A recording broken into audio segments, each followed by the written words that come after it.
बोलिए सदगुरु कबीर साहेब की जय। गोस्वामी तुलसीदास जी कहते हैं, हरि व्यापक सर्वत्र समाना, प्रेम प्रगट होई मैं जाना। क्या अनुराग होने पर ईश्वर मिलते हैं? मास्टर जी के इस प्रश्न का उत्तर देते हुए रामकृष्ण कहते हैं, अनुराग होने पर ईश्वर अवश्य मिलते हैं, परंतु इस अनुराग में व्याकुलता अवश्य होनी चाहिए। जब मनुष्य व्याकुल हो जाता है तो उसका संपूर्ण मन ईश्वर को समर्पित हो जाता है। कहानी एक आदमी के एक लड़की थी। वह कम आयु में ही विधवा हो गई थी। उसने एक बार भी अपने पति का मुख नहीं देखा था। जब वह कुछ बड़ी हुई तो उसने दूसरी स्त्रियों के पतियों को आते जाते देखा।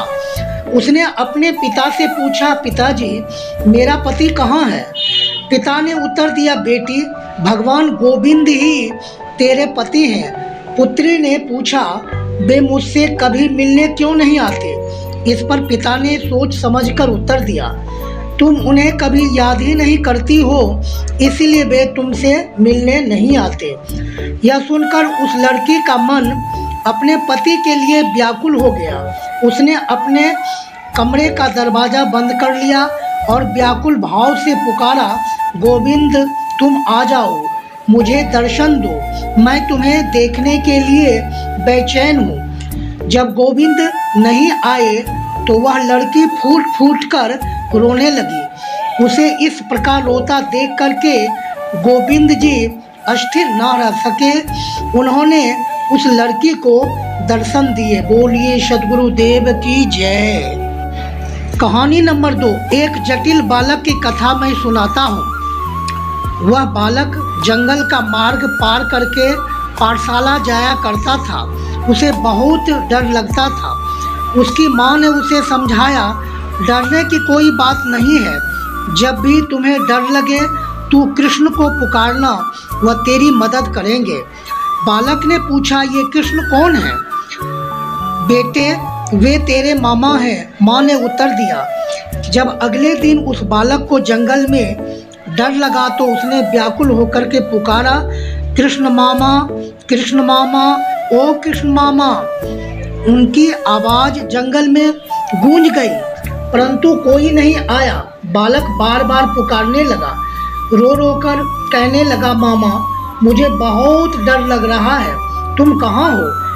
कृष्ण रह न सके, वे तत्काल उस बालक के पास आ पहुँचे। कहने लगे, बेटे डरने की क्या बात है, आओ मैं तुम्हें पाठशाला छोड़ आता हूँ। और हाँ, मेरे होते हुए तुम्हें भयभीत होने की आवश्यकता नहीं। तुम जब भी बुलाओगे मैं दौड़ा चला आऊँगा। यह है विश्वास का परिणाम, यह है अनुराग का परिणाम और यह है व्याकुलता का परिणाम। कहानी नंबर 3। इसी प्रकार एक ब्राह्मण नित्य भगवान की उपासना किया करता था। एक दिन किसी आवश्यक कार्य से उसे किसी दूसरे स्थान पर जाना पड़ा। वह अपने छोटे बच्चे से कह गया, पहले ठाकुर जी को भोग लगाना, फिर कुछ खाना।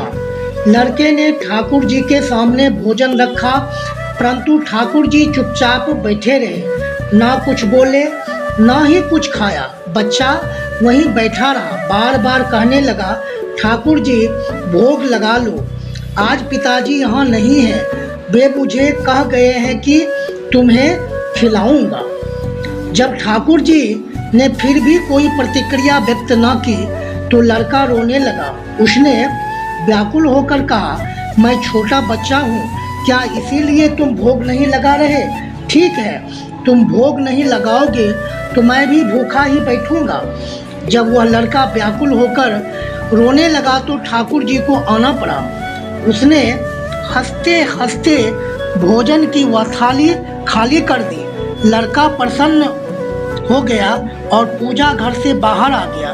तब घर के लोगों ने कहा, बड़ी देर लगा दी भोग लगाने में, अब थाली भी वहीं छोड़ आया, हम क्या खाएंगे?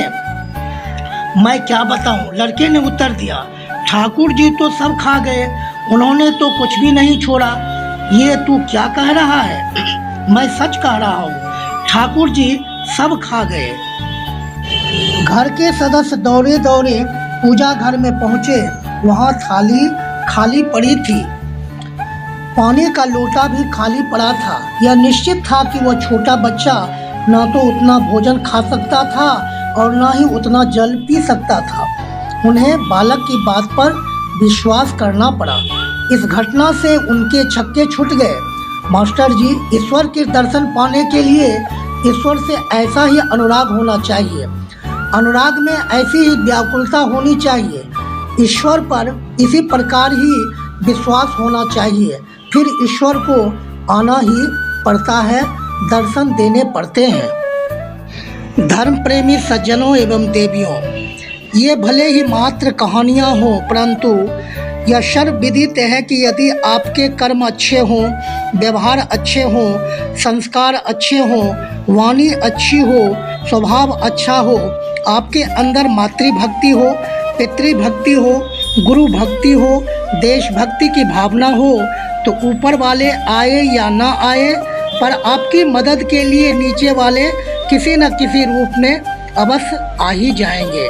बोलिए सद्गुरुदेव की जय। साहे बंदगी, साहे बंदगी, साहे बंदगी।